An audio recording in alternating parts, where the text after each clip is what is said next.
Hello everyone. आइए बात करते हैं सीवी पैट पे प्रैक्टिकली काम हम कैसे करेंगे। तो मैंने आपको स्टेप्स बताए थे। ये पेपर का नाम है prediction COVID at four second, ResearchGate के ऊपर अवेलेबल है। इसमें ऑथर्स ने दिया है कि सीवी पैट अवेलेबल है गिटहब के एक लिंक के ऊपर कि यहाँ github.com iconshare CV PAT download करें, अनजिप कर लीजिए। सीवी टूल्स क्रैन से इंस्टॉल कर लीजिए। एक बेसिक आर स्क्रिप्ट फाइल पे हम काम करेंगे जहां एग्जिस्टिंग मॉडल वगैरह हम डिफाइन करेंगे। cvpet.r एक अलग से फाइल है। इस पे हमें cvpet फंक्शन को मतलब रन करना है, इसको cvpet फंक्शन आ जाएगा और cvpet को यूज़ करके हम देखेंगे मॉडल इम्प्रूवमेंट हो रहा है या नहीं हो रहा। ये हमारे स्टेप्स रहने वाले हैं। तो मैंने अपना CV टूल्स इंस्टॉल कर लिया है और गिटहब से डाउनलोड कर लिया है, अनजिप कर लिया। अनजिप करने में ऑथर्स ने जो दिया है cvpet, एक तो इसको रन करना है। एक हमें जो ऑथर्स ने दिया है cvpet एग्जाम्पल, काफ़ी लंबा चौड़ा है। ये काम करते हैं कॉर्पोरेट रेपुटेशन मॉडल के ऊपर। मैंने उसको कर दिया है डेमो, ये काफ़ी छोटा है इस कंपैरिजन में। देन मॉडल कैसे बनता है, इनर मॉडल या स्ट्रक्चर मॉडल। जैसे ये मॉडल है क्वालिटी लीड्स टू सेटिस्फैक्शन, दोनों से लॉयल्टी होता है, दोनों से इंटेंशन, यानी इन अ वे सेटिस्फैक्शन मीडिएटर है दोनों का, क्वालिटी लॉयल्टी का भी और क्वालिटी इंटेंशन का भी। अब इस चीज़ को हमें मैट्रिक्स पीएलएस में या फिर हमें स्मार्ट पीएलएस में, not smart PLS, Gaston Sanchez ने जो दिया था पीएलएस पीएम के अंदर, हम इस तरह से डिफाइन करते हैं। यहाँ हम लिखते हैं effect of this on this. तो अगर आप देखें क्वालिटी से हमारे 3 एरो जा रहे हैं, तो मैंने यहाँ पे 3 लिखा। क्वालिटी से क्वालिटी पे कोई नहीं और इस पे 3। सेटिस्फैक्शन से इफेक्ट है, लॉयल्टी पे, बिहेवियर इंटेंशन पे, इन पे कोई इफेक्ट नहीं है। वर्टिकली पढ़ा जाएगा, बनाया जाएगा, पढ़ेंगे हॉरिजेंटली 0 0 1 0 0 1 1 0 0 एंड सो ऑन। ये हमारा हो गया स्ट्रक्चर मॉडल। तो आइए शुरू करते हैं। मैं अपनी फाइल खोलता हूँ cvpet एग्जाम्पल डेमो और इसके अंदर हम चलते हैं। सबसे पहले इसको भी मिनिमाइज कर लें। मैट्रिक्स पीएलएस ये मुझे चाहिए क्योंकि मुझे जो स्ट्रक्चर डिफाइन करना है वो मैट्रिक्स पीएलएस में करना है। सीवी टूल्स ये तो हमें चाहिए ही मेन। तो लाइब्रेरी डेमो को हम एक बार कर लेते हैं, अटैच कर दिया और व्यू करना चाहें। एक चीज़ ये ध्यान रखिएगा, cvpet में आप सिर्फ अपना वो डाटा सेट लेकर जाएं जो आपका स्ट्रक्चर में यूज़ हो रहा है, जो आपका 5 पॉइंट या 7 पॉइंट स्केल पे है और जो मॉडल के अंदर यूज़ होने वाला है। इसका मतलब अगर आपने demographic variable, age, income, gender और क्वेश्चन, रैंकिंग क्वेश्चन, कुछ भी और है, वो नहीं लेके जाइएगा। ये कॉमन एरर होता है। 2-3 तरीके हैं। अपनी फाइल में से या तो डिप्लायर पैकेज यूज़ करके सिलेक्ट कमांड से उन कॉलम्स को सिलेक्ट कर लें, कैपिटल ब्रैकेट से सिलेक्ट कर सकते हैं, या अपनी जो एक्सेल फाइल है उसका एक छोटा सबसेट बना लें यहाँ पे, जिसमें सिर्फ वो स्टेटमेंट हो जो 5 पॉइंट या 7 पॉइंट स्केल पे है, बाकियों को ना लीजिए, वरना ये गड़बड़ हो जाती है कई बार। सो डायमेंशन देख लें इसके। इसने कहा कि 100 रोज हैं, 21 कॉलम्स है। आई थिंक ठीक है, यही है, 100 रोज हैं, 21 कॉलम्स है। ये बार बार आएगी, कई जगह फिगर आएगी। शुरू करते हैं। मैंने कहा जो डेमो फाइल है उसके जो कॉलम्स के नेम है ना ऊपर, ये नाम, ये सारे, इनको हम उठा सकते हैं कॉल नेम से और इसको उठा के वेयर अंडरस्कोर नेम्स में डाल दें। देखें इससे क्या हुआ, मेरे पास सारे कॉलम्स के नाम आ गए जो आगे चल के मेरे काम आएंगे। ये ठीक है, मैंने यहाँ सेव कर लिया। मॉडल मैंने डिफाइन किया है एक्सेल के अंदर यहाँ पे, तो लिखा जाएगा क्वालिटी 00 00। बनाएंगे वर्टिकली जब भी आप कोई मॉडल बनाएंगे, लेकिन इसको लिखते हुए हम हमेशा हॉरिजॉन्टली लिखेंगे, यानी 1 0 0 1 1 0 0 1 1 0 0। ये यहाँ लिख दिया है। क्वालिटी सेटिस्फैक्शन चारों अलग अलग है, मिला के एक कर देते हैं इनर IM नाम से। चेक करें, इनर IM का मतलब है यही लिखा था ना हमने, क्वालिटी 00 00, पर कॉलम का नाम नहीं है ऊपर। कोई बात नहीं, इसका तो है ना नाम इनर IM में, तो मैंने यहाँ लिखा row names is equal to col names. ठीक है, तो जो रो के नाम तो है ही हमारे पास, वही नाम कॉलम के कर दो। ये हमारा बन गया है inner model. It is equivalent to, ये जो डायग्राम है ब्लू सर्कल्स के बीच में, ये डायग्राम हमने बना दिया है। देख लें टोटल एरो कितने हैं, 1 2 3 4 5, तो 5 ही होने चाहिए, 1 2 3 4 5, 1 रिप्रेजेंट्स द एरो, जहाँ पे भी 1 है वो एरो माना जाएगा। ये एक काम खत्म हुआ, स्ट्रक्चरल मॉडल हो गया। रिफ्लेक्टिव मेजरमेंट मॉडल, सबसे पहले हम मैट्रिक्स डिफाइन करेंगे जिसमें सारे एलिमेंट 0 होंगे, रोज और कॉलम कितने हो, वैसे तो मुझे याद है 21 4, पर अगर कम ज़्यादा हो तो मैंने लिखा length of where names, check करें अगर मैं सिर्फ इसको रन करूं, लेंथ ऑफ वेरिएबल नेम कितना है 21, और number of columns in inner IM वो कितना है 4, वो ठीक है। मैं यहाँ ये भी लिख सकता था 0 21 4, ऐसे भी लिख सकते थे, लेकिन कल को अगर आपने कम ज़्यादा किए तो ये बेहतर है ना ये देना। REF का मतलब है रिफ्लेक्टिव, EM का मतलब है एग्जिस्टिंग मॉडल, मतलब कोई ऐसा कंपलसरी नहीं है पर इजी टू रिमेंबर। ओके, ये बन गया हमारा ref.em, देखें तो हमारा ये बन गया है जो हम मेजरमेंट मॉडल रिफ्लेक्टिव में डिफाइन कर रहे हैं। ये 4 हमारे हैं, क्वालिटी, सेटिस्फैक्शन, लॉयल्टी, और ये 21 है स्टेटमेंट। अब याद आया आपको मैंने वो क्यों ऊपर से ये लिया था वेयर नेम्स, क्योंकि वेयर नेम्स में इन सबके नाम लिखे हुए हैं, राइट। तो मुझे ये नाम तो यहाँ चाहिए 21 पे, और 4 पे मुझे कॉलम के नाम चाहिए, तो मैं, और पहले यहाँ पे ये वैल्यू भी तो चाहिए इनकी 1 1, तो मैंने यहाँ लिखा डिम नेम्स, डायमेंशन का नाम, list, variable name, variable name पे क्या होगा, वो जो सारे नाम थे क्वालिटी 1 वो यहाँ आ जाएंगे, और col names, inner CM, inner CM में 4 नाम थे। देखिए ये मैं ऐसे भी दे सकता था, row names is equal to where names और col names is equal to inner, ऐसे भी कर सकते थे, लेकिन डिम नेम्स का मतलब है जो मैट्रिक्स है उसके डायमेंशन डिफाइन करें। कौन सा मैट्रिक्स, रेफ EM वाला, ओके, रिफ्लेक्टिव एग्जिस्टिंग मॉडल के उसके जो डायमेंशन है। तो जब भी मैट्रिक्स में बात करेंगे हमेशा पहले रो फिर कॉलम दिया जाएगा। तो लिस्ट क्यों मैंने यूज किया, क्योंकि दोनों का साइज अनइक्वल है, ये 21 है ये 4 है, जब भी अनइक्वल डाटा को हैंडल करते हैं तो लिस्ट में करते हैं। तो मैंने कहा लिस्ट, पहले वेरिएबल नेम वो यहाँ प्लेस कर दीजिएगा, और जो इनर मॉडल में थे 4 नाम, वो ऊपर नाम थे ना वो 4 वाले, क्वालिटी, सेटिस्फैक्शन, ये रहे 4, ये कॉलम पे दे दें। अगर आप चाहें रो नेम्स, कॉलम नेम्स यूज करके भी कर सकते हैं, डिम नेम्स सीखने में भी कोई बुराई नहीं है। तो देखिए हमारा अब इसका क्या मतलब बन गया, ये बन गया एग्जैक्टली यही, क्वालिटी, सेटिस्फैक्शन यहाँ, क्वालिटी 1 2, इतना टाइप नहीं करना पड़ा मुझे, तो मैंने डेमो के यहाँ उठा लिए थे वेयर नेम्स, और ये वेयर नेम्स यहाँ दे दिए हैं। अच्छा, अब मुझे क्या करना है, क्वालिटी में ये 6 स्टेटमेंट है, क्वालिटी में ये 6 स्टेटमेंट, यहाँ 1 लिखा होना चाहिए, तो मैंने लिखा रेफ EM इस मैट्रिक्स में पहली 6 रो में पहले कॉलम में 1 लिख दो, लिख दिया।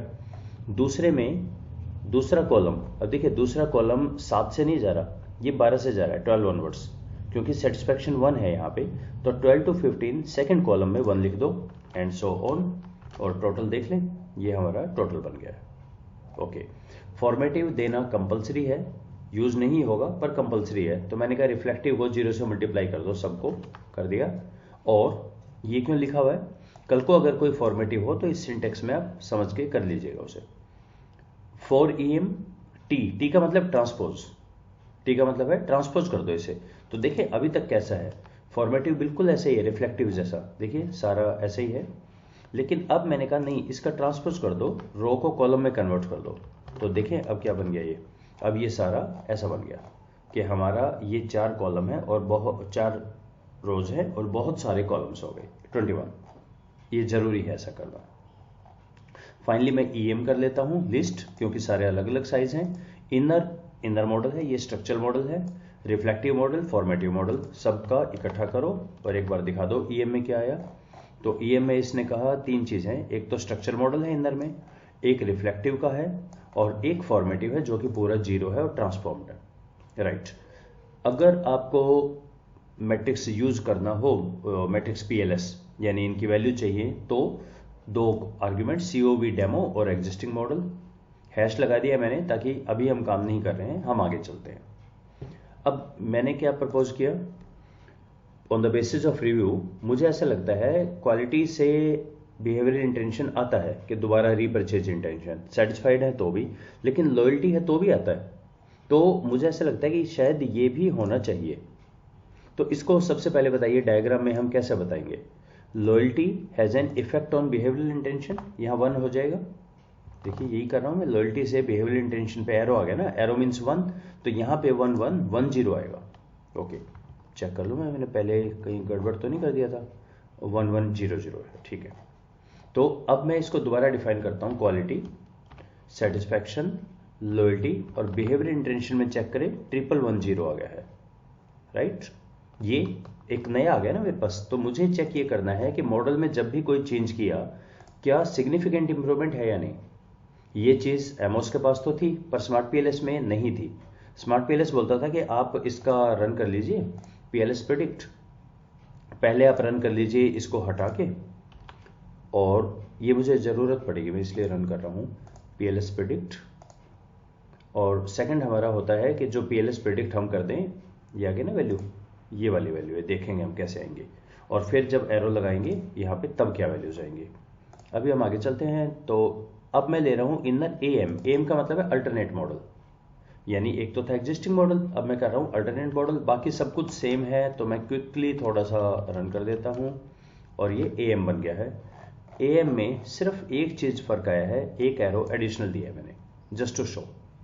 तो मैं अब पहुँच गया हूँ यहाँ पे, सीवी पैट डाउनलोड हो गया था, सीवी टूल हो गया है, मैंने आर स्क्रिप्ट की फाइल लिख दी है, 3 स्टेप्स पूरे हो गए हैं।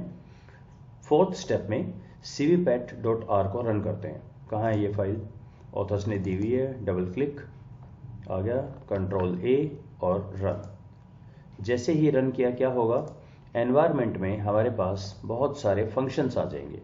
देखिए मैंने एएम बनाया, ईएम बनाया, डेमो तो फाइल थी, 4 एएम सारे वैल्यूज बन गई, ये फंक्शन नए आ गए, cvpat, लॉस फंक्शन, बूटस्ट्रैप, ये सब नई चीज़ें। तो इस cvpat का काम खत्म, हम वापस चलते हैं। यहाँ पे अब हम एक सिंटैक्स लिखेंगे। अब देखिए 2 तरीके हैं आपके पास, पहले इसको समझ लीजिए। या तो जैसे मैंने किया cvpat खोल के रन कर दो और वापस अपने इसी में आ जाओ, या ऑथर्स बोलते हैं यहाँ पे आप ये लिख दो लॉर्ड cvpat फंक्शन और इसके बाद इसको रन करो। आई थिंक मुझे ये ज़्यादा ठीक लगा, एक बार आप रन कर दें ताकि वो फंक्शन आपके पास एनवायरनमेंट में क्रिएट हो जाए यहाँ पे। अब आप आराम से cvpat को यूज़ कर सकते हो, सोर्स चाहे दे या ना दें। ओके, आगे चलते हैं। ये एक प्रॉपर सिंटैक्स है, आपको इसको चेंज नहीं करना है। आपके डाटा में अगर आप अपने लिए यूज़ करना चाहें इस आर स्क्रिप्ट फाइल पे, क्या क्या चेंज होगा, तो अगर हम शुरू से देखें, ऑब्वियसली आप सबसे पहले तो यहाँ अपनी फाइल लिखेंगे, जो भी आपका डाटा है उसको डिफाइन करेंगे मैट्रिक्स पीएलएस से, ये बाइंडिंग करके जितने भी हैं, मतलब 7 है आपके, तो 7 को बाइंडिंग कर देंगे रो नेम्स। फिर मैट्रिक्स अकॉर्डिंगली बनाएंगे रिफ्लेक्टिव का, आप बताएंगे ना 7 में कितनी स्टेटमेंट है, कौन किस में जाता है। अल्टरनेट मॉडल में आप ये बताएंगे कहाँ चेंज आया, बाकी तो लगभग सेम रहेगा। हाँ, ऐसा भी हो सकता है कि कल को आप ये कहें कि नहीं इसमें ये 4th नहीं आना चाहिए, या यहाँ पे remember that concept of adopted scale, adapt किया है, 3 स्टेटमेंट हटा दी, 2 नई डाल दी। फिर क्या होगा, आपका ये जो रिफ्लेक्टिव का मैट्रिक्स है ये भी चेंज हो जाएगा ना। फिर आपका आप कुछ भी चेंज करते हैं दैट इज एएम, और EM is the existing model. अब यहाँ देखिए, यहाँ mv फाइल नेम cvfold 10, क्यों 10 क्यों दे रहे हैं हम, चेक करें। अब जब यहाँ हम पीएलएस प्रिडिक्ट करते थे, यहाँ भी तो 10 है बाय डिफॉल्ट, तो इसीलिए हमने 10 पे ही लेके काम किया। Model 1 am, model 2 EM. ध्यान दीजिए, मॉडल 1 एएम है, ये पूछ रहा है जो नया है वो क्या बात हो रही है उसकी। मॉडल 2 एग्जिस्टिंग है, जनरली हम ऐसा करते हैं मॉडल 1 एग्जिस्टिंग और 2 नया, यहाँ उल्टा है। मॉडल 1 जो नया अल्टरनेट मॉडल है, मॉडल 2 जो एग्जिस्टिंग है। अब देखिए इन्होंने ये जो लिखी है ना हाइपोथेसिस, हटाएंगे, हटाइएगा नहीं इसे, मैंने यहाँ पे लिख दिया था अपने मॉडल का नाम, मॉडल 1 मॉडल 2, रन नहीं करेगा। ये चीज़ ऑथर्स ने समझाई है अपने, जस्ट 1 मिनट, ऑथर्स ने जो अपना ये दिया है फोल्डर जिसको अपन जिप करते हैं, यहाँ पे अपने पास निकल कर आता है ये कि ये रीडमी पे इन्होंने कई चीज़ दी हुई है, यहाँ पे ये भी पढ़ लीजिएगा। इसी तरह जो इनका पेपर है उसमें भी यहाँ पे डिफाइन किया हुआ है पेज नंबर 17 पे, the null hypothesis is equal predictive ability and alternate is AM is better than the predictive. तो एक कंफ्यूजन नहीं होना चाहिए यहाँ पे, सॉरी आर स्टूडियो में ये जो लिखा है हाइपोथेसिस, ये एक्चुअली अल्टरनेट हाइपोथेसिस है। नल तो हमेशा ही सेम होती है, उसको तो चेंज नहीं किया जा सकता। There is no significant difference between M1 and the M2। M1 M2 क्या है, M1 ये बोल रहे हैं मॉडल 1 को अल्टरनेट, और 2 है एग्जिस्टिंग को। बूटस्ट्रैप 2000 बूट DI सीड कोई भी एक नंबर देना होता है, तो मैं इसको रन कर देता हूँ, और रन करने के बाद ये आउटपुट काफ़ी लंबा चौड़ा आउटपुट आएगा। तो कंट्रोल L, अगर 3 डेसिमल प्लेस तक हम ये देखें क्या आता है, तो ये बहुत सारी चीज़ें आती हैं इसमें, हमें ये इतना नहीं देखना है। और एक छोटा देखने का हमारे पास एक तरीका भी था, RES CVPAT। सबसे पहले तो आप एक बार सिंबल पहचानिए, ये देख रहे हैं ये सिंबल सा, इसका मतलब है मेरे पास और भी कुछ है देने को, दिस डॉलर। तो बूट P वैल्यू तो सिर्फ एक वैल्यू है, T स्टैट एक है P वैल्यू, लेकिन लॉसेज में और भी है आगे, लॉसेज डॉलर। इसमें केस वाइज है या एवरेज है, एवरेज डॉलर। अब इसने का बस ये फाइनल चीज है, लॉस M1 M2 का है। अब हमें क्या देखना होता है, हमें हमेशा एवरेज लॉस आप देख लीजिए, ठीक है। तो एक तो इतने आउटपुट में से हमें इतना नहीं देखना, हमें एवरेज लॉस देखना है, और वो भी एक M1 का, M1 क्या है अल्टरनेट मॉडल, और एक M2 का, ये दो ही चीजें देखनी है, और एक P value.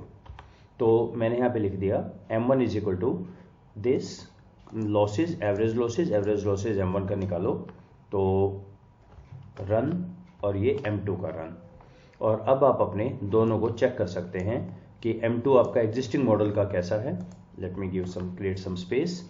M2 existing model का तो ये है, और अल्टरनेट मॉडल का ये है, राइट।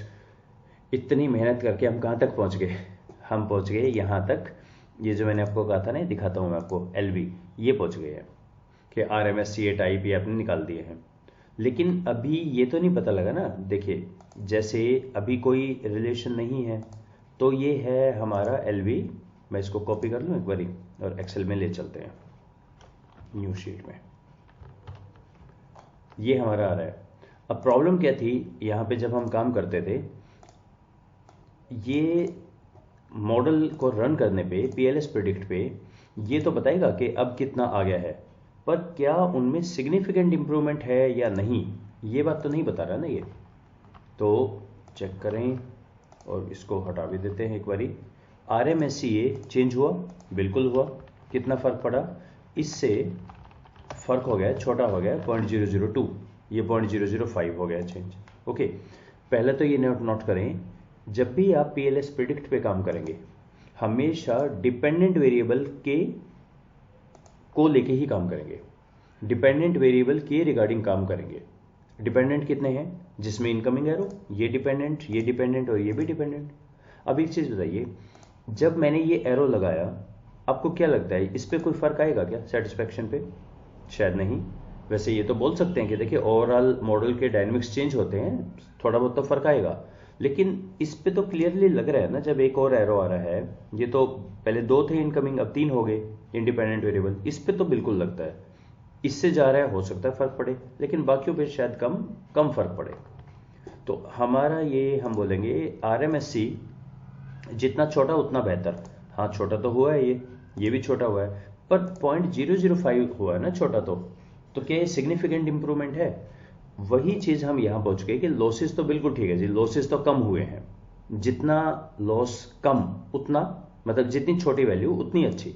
तो अगर हम हमारे अल्टरनेट मॉडल के देखें, सेटिस्फैक्शन में तो कोई फर्क नहीं लग रहा, एटलीस्ट 3 डेसिमल प्लेस पे तो नहीं लग रहा। लॉयल्टी पे बिल्कुल कम हुआ है, और बिहेवियर इंटेंशन पे भी कम हुआ है। सो क्या करें, मतलब शुड वी बी हैप्पी? 0.007 या 0.001 छोटा हो गया, इसके लिए हमें चाहिए T वैल्यू। तो अब हम लिखते हैं रेस, ये कहाँ से आया, मैंने जो इसका नाम दिया था ना RES, आप इसको कोई और छोटा नाम भी दे सकते थे, जो भी नाम दे रहे हैं, $T स्टैटिस्टिक्स। अब T value, remember the first rule, T value less than 2 या 1.96 means null hypothesis accepted, means कोई डिफरेंस नहीं है। तो ये 2 वैल्यू क्यों है, ये जो ऑथर्स ने अपने इसमें बताया है रीडमी फाइल में, कि T वैल्यू एक तो है नॉन बूटस्ट्रैप वैल्यू और एक है बूटस्ट्रैप की वैल्यू। ये रीडमी फाइल के अंदर दिए हुए हैं सारे, क्या चीज़ है, लॉस क्या होता है वगैरह। तो दोनों से ही आप देख लीजिए, ऑलमोस्ट सेम है, दोनों से ही पता लग रहा है नल हाइपोथेसिस एक्सेप्टेड, 2 मॉडल में कोई फर्क नहीं है।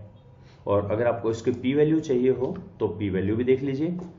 ये वही बूटस्ट्रैप वाली वैल्यू है, ये नॉर्मल वाली वैल्यू है 0.34। अगर ये वैल्यू 0.05 से ज़्यादा है, इसका मतलब जो भी आपने मॉडल में किया है ना चेंजेस, उससे मॉडल में स्टैटिस्टिकली इंप्रूवमेंट नहीं है, एटलीस्ट प्रिडिक्शन में कोई इंप्रूवमेंट नहीं है, प्रिडिक्शन इंप्रूव नहीं हो रहा है इसको करने के बाद। तो मैंने ये जो ऐड किया arrow, this is of no use, ये हमारा कंक्लूजन निकला।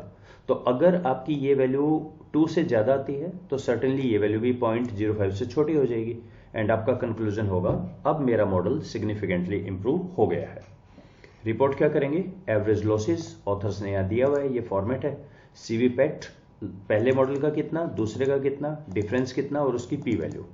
जो छोटा है, लाइक इनके केस में तो बिल्कुल पता लग रहा है एग्जिस्टिंग मॉडल फार बेटर है इससे, लेकिन इसमें भी कोई सिग्निफिकेंट फर्क नहीं है, एएम से कुछ नहीं हुआ यहाँ पर भी, राइट। तो बाकी इसको पढ़ लीजिएगा, ऑथर्स ने इसमें दिया है कि रिपोर्ट कैसे करते हैं और बाकी चीज़ें भी सारी दी हुई हैं डिस्कशंस वगैरह में। So this concludes our discussion on CV PACT practical working. So hope you will find it useful. Let's stop here. Thank you.